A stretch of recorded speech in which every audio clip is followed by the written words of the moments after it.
Hello everyone, আসসালামু আলাইকুম। সবাই কেমন আছেন? আশা করি আল্লাহর রহমতে সবাই সুস্থ আছেন। সিলেটি কিচেনে নতুন আরেকটি ভিডিও দেখার জন্য সবাইকে জানাই ওয়েলকাম। আজকে তৈরি করে দেখাবো চাপা শুটকির ভর্তা রেসিপি। আশা করি আপনাদের কাছে ভালো লাগবে। তো দেখুন, এখানে আমি ফ্রাই প্যানে প্রথমে কিছুটা তেল দিয়ে দিলাম, দিয়ে দিব কিছুটা পেঁয়াজ কুচি। আর এখানে কিন্তু আমি শুটকিটাকে ব্লেন্ড করে নিয়েছি। আর এভাবে শুটকিটা ব্লেন্ড করে যদি এই শুটকি ভর্তাটা বানান তাহলে কিন্তু খেতে খুবই সুস্বাদু হয়। তো পেঁয়াজটা দিয়ে দেওয়ার পর পেঁয়াজটাকে আমি লাল লাল করে ভেজে নিব। ভিডিওর এই পর্যন্ত এসে যারা একটি লাইক দিতে ভুলে গিয়েছেন, প্লিজ একটি লাইক দিয়ে সম্পূর্ণ ভিডিওটি কন্টিনিউ করবেন। তো এখানে দেখুন, আমি 7-8টার মতো চাপা শুটকি নিয়েছি আর শুটকিটাকে ব্লেন্ড করে নিয়েছি আর সাথে কয়েকটা রসুনও ব্লেন্ড করে নিয়েছি। তো এখন আমি পেঁয়াজের মধ্যে কিছুটা লবণ দিয়ে দিলাম। পেঁয়াজটা একটু নরম হয়ে আসবে লবণ দেওয়ার কারণে। এভাবে যদি চাপা শুটকির ভর্তাটা বানিয়ে নেন তাহলে কিন্তু এক প্লেট ভাত নিমিষেই খেয়ে নিতে পারবেন। যাদের মুখে রুচি চলে গিয়েছে তারা একবার হলেও আমার এই প্রসেসিংয়ে ট্রাই করে দেখতে পারেন।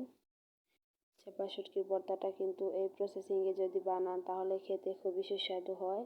তো দেখুন, এখন আমি পেঁয়াজটাকে হালকা লাল লাল করে ভেজে নিয়েছি। আর এখন আগে থেকে ব্লেন্ড করে রাখা রসুন বাটা দিয়ে দিব।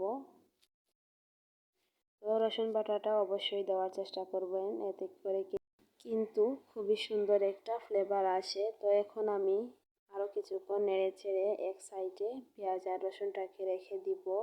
দেওয়ার পর আমি ব্লেন্ড করে রাখা শুটকিটা এক সাইডে তেলে ভেজে নিব, এতে করে শুটকির একটা গন্ধ থাকে সেটা চলে যাবে। তো দেখুন, এখন আমি পেঁয়াজটাকে আরও কিছুক্ষণ নেড়ে ছেড়ে এক সাইডে করে নিচ্ছি। আমার চ্যানেলে যদি নতুন হয়ে থাকেন তাহলে প্লিজ আমার চ্যানেলটিকে সাবস্ক্রাইব করে আমার পাশে থাকবেন। আর পাশে থাকা বেল আইকনটি অলে প্রেস করে রাখবেন, এতে করে আমি ভিডিও ছাড়ার সাথে সাথেই নোটিফিকেশন আপনাদের কাছে পৌঁছে যাবে। আর আমার চ্যানেল যারা অলরেডি সাবস্ক্রাইব করেছেন তাদেরকে জানাই অসংখ্য অসংখ্য ধন্যবাদ। তো দেখুন, এখন আমি সবগুলো একসাথে মিশিয়ে কিছুক্ষণ এভাবে ভেজে নিব। নেওয়ার পর আমি এখানে বাকি মশলা অ্যাড করব।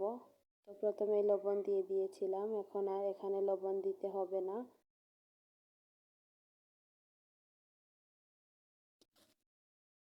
তো আপনারা একবার হলেও এভাবে ভর্তাটা বাসায় ট্রাই করে দেখবেন, খেতে খুবই সুস্বাদু হয়। আর একবার খেলে বারবার খেতে মন চাইবে।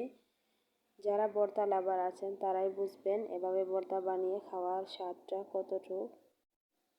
তো এখন আমি এখানে 1.5 চা চামচ মরিচের গুঁড়া দিয়ে দিলাম, কারণ ভর্তাতে কিন্তু ঝাল না হলে খেতে ভালো লাগে না। তো এখন দিয়ে দিব 1/2 চা চামচ হলুদের গুঁড়া আর দিয়ে দিব 1/2 চা চামচ ধনিয়া গুঁড়া দিয়ে এখন আমি ভালো করে মিশিয়ে অল্প একটু পানি দিয়ে কিছুক্ষণ রান্না করে নিব চুলার আঁচটা মিডিয়ামে রেখে।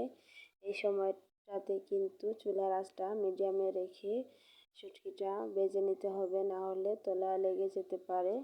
আর কিছুক্ষণ পর পর নেড়ে দিতে হবে। খুবই সহজভাবে আপনাদের সাথে এই রেসিপিটি আজকে শেয়ার করেছি। আশা করি আপনাদের কাছে ভালো লাগবে। যদি কোনো অংশে ভালো লেগে থাকে তাহলে প্লিজ আপনাদের প্রিয়জনদের সাথে আমার ভিডিওটি শেয়ার করে দিবেন আর কমেন্ট করে জানাবেন আজকের রেসিপিটি আপনাদের কাছে কেমন লেগেছে। আপনাদের সুন্দর সুন্দর কমেন্টসে আমাকে ভিডিও বানাতে খুবই উৎসাহিত করে।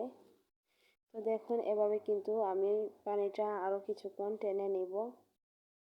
পানিটা টেনে যাওয়ার পর দেখুন তলাতে কিছুটা লেগে গিয়েছে। এখন আমি চামচের সাহায্যে আলতো হাতে উঠিয়ে নিব।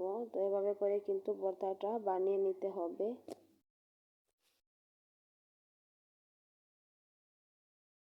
তো দেখুন, ভর্তার কালারটা অনেকটাই চেঞ্জ হয়ে গিয়েছে। আর এখন আমি এই পর্যায়ে ভর্তাটা নামিয়ে পরিবেশন করে আপনাদেরকে দেখিয়ে দিচ্ছি। তো আজকের ভিডিওটি এই পর্যন্ত। সবাই ভালো থাকবেন, সুস্থ থাকবেন। আল্লাহ হাফিজ।